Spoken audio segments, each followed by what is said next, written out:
فارتقي في الخير وارقى أفقا، إنها العلياء تبغي مسلما. أنت عنوان لأمجاد الأولى، فاهجر الأوحال واصعد في السماء، فاهجر الأوحال واصعد في السماء، فاهجر الأوحال واصعد في السماء. طيب ليه نقول على سلايد زي ديت ان التيشو دوت سبلين؟ في اكتر من سبب ازاي نقدر نفرق ما بين السبلين والليمف نود. في اكتر من سبب. اولا نظره عامه اوفر فيو، انا فيري لو باور ببص من بعيد جدا، في طبعا واضح ان في عندنا ليمفويد فوليكلز. ليمفويد فوليكلز عباره عن ليمفوسايتس عامله لي دواير، دي ليمفويد فوليكلز، ده اذا احنا في ليمفويد تيشو. النقطة رقم 2 واضح عندك between lymphoid follicles there is small blood spaces. تقول لي بلاد ليه ما فيهاش ار بي سيز؟ مش شرط يبقى فيها ار بي سيز، هي small spaces between lymphoid follicles. السبيسز دي اللي هي البلاد ساينوسويدز.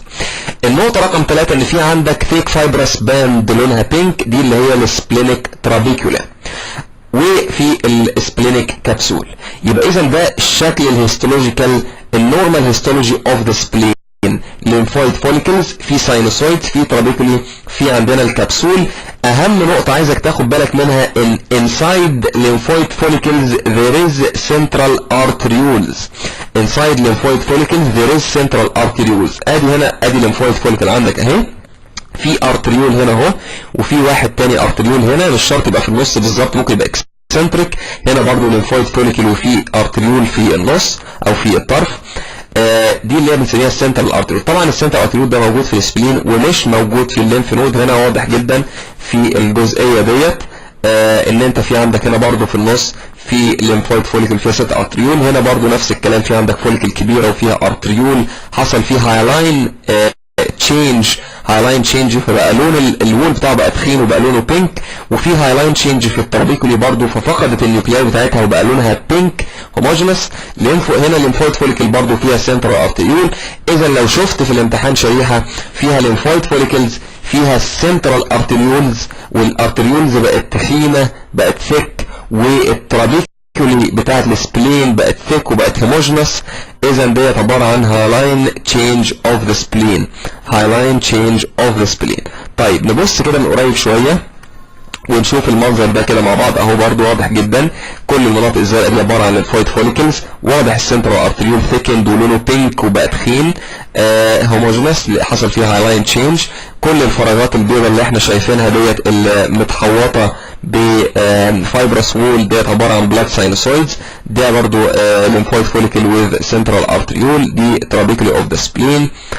من اسهل الشرايح اللي احنا ممكن نشوفها في الليمفويد سيستم او الليمفويد تيشو، دي عباره عن ترابيكولي كبيره اهيت لونها بينك، دي ترابيكولي برضو. ده اللي احنا شفناه من شويه، ده عباره عن برضو ليمفويد فوليكل وفي عندنا thickening of arteriole وهايلاين تشينج حصل في الارتريول بقى لونه بينك وفقد النيوكلاي بتاعته.